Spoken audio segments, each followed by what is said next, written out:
Hello मेरे प्यारे बच्चों, मैं हूं आपका मयंक भैया और I welcome you all to the 90 day challenge video series for JEE 2024। तो गाइज आज का टॉपिक है इलेक्ट्रोकेमिस्ट्री। इलेक्ट्रोकेमिस्ट्री काफी बच्चों के लिए थोड़ा सा डिफिकल्ट टॉपिक माना जाता है और काफी बच्चों को बहुत इंटरेस्टिंग भी लगता है। आज का जो इलेक्ट्रोकेमिस्ट्री का क्वेश्चन है वो है नर्न्स्ट इक्वेशन के ऊपर। गाइज ये जो नर्न्स्ट इक्वेशन है, इस नर्न्स्ट इक्वेशन से आज तक जेईई में सबसे ज्यादा क्वेश्चंस आए हैं फ्रॉम इलेक्ट्रोकेमिस्ट्री। इसका मतलब यह है कि नर्न्स्ट इक्वेशन का कोई भी ऐसा पहलू या कोई भी ऐसा पार्ट नहीं होना चाहिए जो हमें क्लियर ना हो। अगर आपके पेपर में इलेक्ट्रोकेमिस्ट्री का सवाल आ रहा है तो 60 to 70% चांस है वो नर्न्स्ट इक्वेशन पे आएगा। मतलब आप समझ रहे हैं ना, मतलब जितने आज तक सवाल आए हैं 50% से ज्यादा सवाल नर्न्स्ट इक्वेशन पे आए हैं। तो आइए जरा देखते हैं इस इक्वेशन में नर्न्स्ट इक्वेशन को कैसे यूज किया गया है। तो सबसे पहले तो हमें दो टाइप के ई नॉट दे दिए। पहला ई नॉट किसका दिया है? टिन का रिडक्शन पोटेंशियल दिया है। बेटा जिस ऑर्डर में लिखा होता है ना उसी ऑर्डर में वही पोटेंशियल दिया होता है। जैसे टिन 2+ से टिन 0 में जा रहा है, 2+ से 0 में जा रहा है, दैट मींस रिडक्शन हो रही है, तो ये रिडक्शन पोटेंशियल दिया हुआ है। सिमिलरली लेड 2+ भी लेड में जा रहा है, ये भी 2+ से 0 में जा रहा है, दैट मींस ये भी रिडक्शन पोटेंशियल दिया हुआ है। तो दोनों टिन 2+ और लेड 2+ का हमें रिडक्शन पोटेंशियल दिया हुआ है और आपसे इन दोनों की कंसंट्रेशन पूछी गई है at equilibrium for the cell reaction this. तो सबसे पहले तो ये सेल नोटेशन यहां पे फिर से लिख लेते हैं।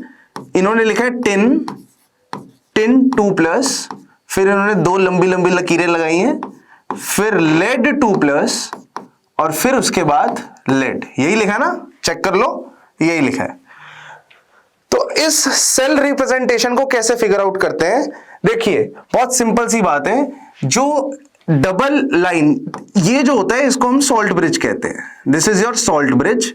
ये जो लेफ्ट हैंड साइड में लिखा है इसको हम LHE बोलते हैं और जो राइट हैंड साइड पे लिखा है इसको हम RHE बोलते हैं। Left hand electrode and right hand electrode, ठीक है। अब यहां पे एक वर्ड है जो मैं अपने बच्चों को याद दिलवाता हूं या याद करवाता हूं, that is LOAN। What is LOAN? ये एक एक्रोनिम बनाया गया है। L का मतलब जो लेफ्ट हैंड साइड वाला इलेक्ट्रोड है, O मतलब इसमें ऑक्सीडेशन होता है, ठीक है। A का मतलब इसको हम एनोड कहते हैं और N का मतलब है कि इस पे नेगेटिव चार्ज होता है, ठीक है। तो इस तरीके से हमें सारे एस्पेक्ट्स एकदम क्रिस्प तरीके से याद रहते हैं। LOAN लोन, ठीक है। अब ये जो LHE है दैट मींस ये तो एनोड है, तो एनोड का रिएक्शन कैसे लिखा जाता है? एनोड में होती है ऑक्सीडेशन, ऑक्सीडेशन होगी तो टिन किस में जाएगा? टिन 2+ में। तो tin converting into tin 2+ plus 2 electrons. तो ये तो हो गया एनोड का रिएक्शन। बेटा ध्यान देना, लेफ्ट हैंड साइड वाला हमेशा एनोड होता है, ठीक है। ऐसे ही कैथोड का रिएक्शन, रिडक्शन का रिएक्शन होगा तो लेड 2+ 2 इलेक्ट्रॉन खा के क्या बनाएगा? लेड बनाएगा। तो सेल का जो ओवरऑल रिएक्शन होगा वो जब ऐड करोगे तब आ जाएगा 2 इलेक्ट्रॉन से 2 इलेक्ट्रॉन कैंसिल हो गए, तो tin plus lead 2+ gives you tin 2+ plus lead. ये हमारे पास क्या आ गया? ये हमारे पास सेल का ओवरऑल रिएक्शन आ गया, ठीक है। अब गाइस हमें इंडिविजुअली दोनों का ई नॉट पता है। क्या आप बता सकते हो एनोड पे जो रिएक्शन हो रहा है उसका ई नॉट क्या है? टिन 2+ में जा रहा है, टिन 2+ में जा रहा है तो इसका ई नॉट होगा 0.14 पॉजिटिव में। टिन 2+ जब टिन में जाता है तो -0.14 है, जब टिन 2+ में जाता है मतलब रिवर्स की बात हो रही है तो ये +0.14 होगा। दूसरी लेड की बात स्टार्ट कर लेते हैं। लेड के अंदर डेटा क्या दिया हुआ है? लेड का रिडक्शन इज -0.13, तो यहां पे भी लेड का रिडक्शन इज -0.13। तो ओवरऑल रिएक्शन का जो ई नॉट होगा वो भी डायरेक्ट ऐड करके आ जाएगा, दिस विल बी 0.01। तो गाइस कब हम ऐड कर सकते हैं ई नॉट, ये मैं आपको बता देता हूं, हर जगह ऐड नहीं कर सकते हैं। हम कब ऐड कर सकते हैं, अगर यहां और यहां के इलेक्ट्रॉन्स कैंसल आउट हो जाते हैं तब हम जनरली ई नॉट ऐड कर लेते हैं। मतलब ई नॉट आप ऐड कर सकते हो फॉर अ इलेक्ट्रोकेमिकल सेल। जब इलेक्ट्रोकेमिकल सेल का ओवरऑल सेल निकाल रहे हो तो आप ई नॉट ऐड कर सकते हो। अब ये ई नॉट आ गया। अब इस सिचुएशन में हमें पूछा क्या गया है कि इक्विलिब्रियम पे इसकी कंसेंट्रेशन की रेशियो निकालनी है, ठीक है। अब यार इक्विलिब्रियम का मतलब क्या होता है, इक्विलिब्रियम का मतलब होता है कि ई सेल की वैल्यू 0 होती है। जब रिएक्शन इक्विलिब्रियम पे आ जाता है इसका मतलब सेल के अंदर का रिएक्शन इक्विलिब्रियम पे आ चुका है। इक्विलिब्रियम का मतलब क्या होता है कि वो रिएक्शन आगे चलना बंद कर गया है, रिएक्शन रुक चुका है। तो अब इसका मतलब क्या है कि सेल रुक चुका है। ऑब्वियस लग रहा है कि अगर सेल के अंदर का रिएक्शन इक्विलिब्रियम पे आ गया दैट मींस सेल रुक चुका है, सेल और आपको एनर्जी नहीं दे सकता, तो ई सेल की वैल्यू 0 आ जाती है। अब यहां पे तुरंत हम नर्न्स्ट इक्वेशन यूज करेंगे।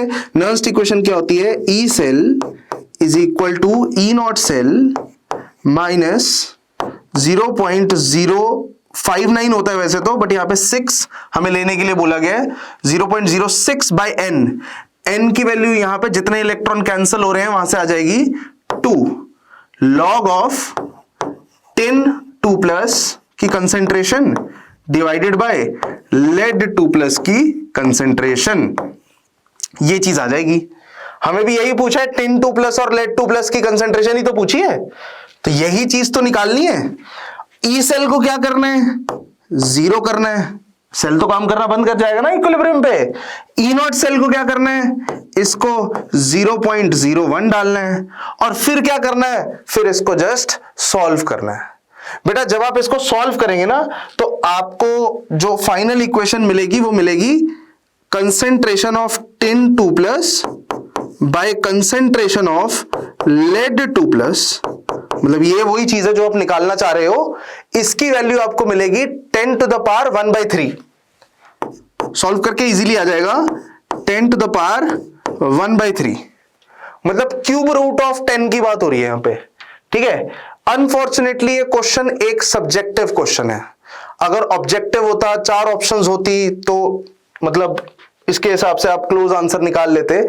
हमें थोड़ा सा आइडिया लग जाता है कि 2 से थोड़ा बड़ा होगा, 3 से थोड़ा छोटा होगा, इस तरीके का आइडिया लग जाता है। लेकिन इन दिस केस आपका ये जो क्वेश्चन है ये सब्जेक्टिव क्वेश्चन है, तो यहां पे आप जब सॉल्व करेंगे 10 टू द पावर 1/3, मतलब सॉल्व तो हम क्या ही कर सकते हैं, हमें तो याद होना चाहिए। देखो याद होगा तो आप आंसर मार्क कर पाओगे। तो क्यूब रूट ऑफ 10 है ना, हमें कुछ नंबर्स के क्यूब रूट्स और स्क्वायर रूट्स याद होने चाहिए। ऐसा बोला जाता था बचपन से कि 1 से लेके 10 तक सबके क्यूब रूट याद कर लो, सबके स्क्वायर रूट याद कर लो, ऐसी जगह ही तो यूज होंगे। वैसे इसका आंसर आ जाता है 2.154। So this is the answer. बाकी हाँ 2 डेसिमल प्लेस तक मार्क करेंगे तो 2.15 मार्क कर देंगे, ठीक है। तो अदरवाइज अगर ऑप्शंस दी जाती तो वहां से थोड़ा क्लैरिटी हो जाती कि 2 से थोड़ा ही बड़ा होना चाहिए। अच्छा मैं कैसे कह रहा हूं 2 से बड़ा होना चाहिए थोड़ा सा, हम सब जानते हैं log 2 की वैल्यू 0.3 होती है, इतना तो हम जानते हैं, ठीक है। दैट मींस 2 क्या होता है, 10 टू द पावर 0.3 होता है। 2 का मतलब होता है 10 टू द पावर 0.3 और हमें निकालना क्या है, 10 टू द पावर 0.33, इससे थोड़ा ही तो बड़ा होगा। तो वहां से फीलिंग आती है कि 2 से थोड़ा सा ही बड़ा होगा, ये थोड़ा सा 2+ वाली फीलिंग पे जा रहे हो आप, 3 तक नहीं पहुंचोगे, 2 से थोड़ा ही बड़ा होगा, ठीक है गाइस। तो यही हमारा क्वेश्चन था इलेक्ट्रोकेमिस्ट्री का नर्न्स्ट इक्वेशन के ऊपर। आई होप आपको ये क्वेश्चन बढ़िया लगा होगा, इंटरेस्टिंग लगा होगा।